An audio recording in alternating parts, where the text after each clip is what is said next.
Hello everybody, we are back in business after an almost 2-week hiatus without any new Sims material. But here we are with episode 57. Alright, where we last left off, it is Wednesday morning. The twins are at school, Laura has just left for work, and Mike is home with Sue. If you remember, in the last episode, Sue turned from a baby to a toddler. You can see her there drinking her little bottle of milk. So, lots of good possibilities now that she's a toddler. She's a handful, but like we said, there's 4 people that can look after her now. So anyway, remember what Mike wasn't able to do before. He wasn't able to get his body point. Well, now that he's here, just him and the toddler, I thought that it would be the perfect opportunity for him to square that one away. So, there he goes, on his exercise machine, getting his points. Come on, Mike, work it. Work it. There we go. You can do it. Get that body point, so you can get that promotion. Yeah, and he's in pretty good shape, and despite all his wheezing and noise making, I think he's going to get it without much problem. Alright, anyway, what's Sue doing? Looks like she's playing in a puddle. Huh. Oh well. Yeah. Also, by the way, on one of my previous videos, I forget exactly which one it was, a number of you were commenting on static that was in the episode. I looked into it, and believe it or not, the static was actually in-game, and it wasn't static, it was the sound of the Lincoln's computer running.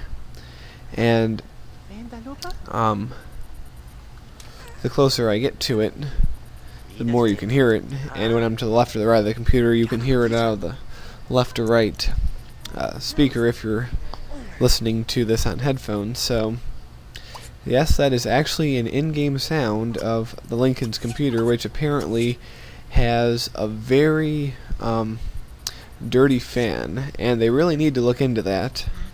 I once had a dirty fan on my old computer, and I didn't bother cleaning it, and the computer got so hot that the power supply burnt up, and the computer was old enough that they really didn't make replacement power supplies for it anymore. So I essentially lost that computer. Fortunately, I had made backups of my important files literally days before, so I didn't lose that much data, but I lost the computer. But the point is, don't let dust clog your fan. Anyway, I'm getting way off subject, and as we are here, Laura and Lucy and Amanda are home from school, and wait a minute, did the bus just drive away without dropping off Lucy? Okay. Oh wait, here, okay. It seems kind of wasteful to send 2 school buses from the same school to the same house, but it's probably just a glitch. For a second there, I was worried that Lucy was stranded at school and that she would never come home, which would really suck. But all is well. They're both doing very well from school. They rebounded from their one day playing hooky to being perfectly fine. So they are happy and healthy. Alright, we're going to have them take care of some of their their stats before having them do homework, which is always the best course of action. I always believe that when you have kids in school, that you should give them maybe a little bit of time to unwind before they do their homework, because they're probably stressed out from school. But as long as they get it done early enough. So there's a random guy at the door, and he is a recent person that I just made from a family. So we'll say hi to him, because like I have said before, it's better to have all those connections. Alright, so as you can see, we're kind of squirting water from that tub over there, so we're going to call the repairman. And I think this is kind of funny. He's very modest. Take a look at this. He says, "We're one of the best repair shops in town." What he really should say is, "We're the best." Because it's kind of like, yeah, we're pretty good, you know, we're one of the best. But, you know, he's a good guy because he can do everything from unclogged toilets to fixing computers, which seems like a very large range of specialties. And phone's for Lucy, so presumably she will answer it. And wow, holy crap, she was off like a rocket to that phone. Didn't want to leave people waiting. This is kind of funny because in the first Sims games, they always ran to the phone, but they never ran to the baby, and I always thought that was kind of funny. They would run to answer the phone, but when the baby was crying, they'd, you know, take their time, casually walking over after they were done whatever they were doing. But,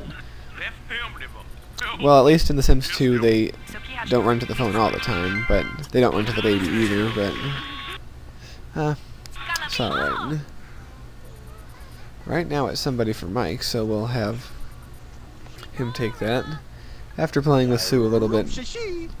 Now, one thing about kids' aspiration meters like toddlers, oh, by the way, another person we'll say hi to, but toddlers' aspiration meters are much smaller because they're so much younger, and something like 250 or 50 points might not be that much for an adult sim, but for a toddler it's pretty significant, so it's not that hard to get their aspiration meters up if you do the right thing. And those 2,000 points you'll get from a major thing like learning how to talk, that will shoot it clear up to the top. So, you want to do things like that. Well, Mike is tired. And even though it's pretty early, I probably will let him go to bed soon. And here he gets a call from his buddy. This will happen every so often when you're friends with somebody, but you haven't talked to them in a while. The friendship stats will go down to the point where they are almost not friends anymore. But before that happens, they always call. It's sort of like the game giving you a warning that you need to spend more time with that person if you want to keep them as a friend. So, that's what that's about. Okay, Lucy has finished her homework. Amanda's just starting hers. She can watch some TV, or actually, no, she can't because the TV just broke. Well, we'll have the repairman look into that when he comes. Seriously, he's a plumber, electrician, a mechanic. He's very versatile. Okay. Alright, we have this guy, Richard, who looks like he, you know, came straight from the 70s with his little mustache and everything. But that's alright. I used to have a pretty silly handlebar mustache myself. Well, okay, not handlebar. It was one of those ones that came down on either side of my mouth. It was funny. It was fun to have for a while, but I'm clean shaven now. I've gone all respectable.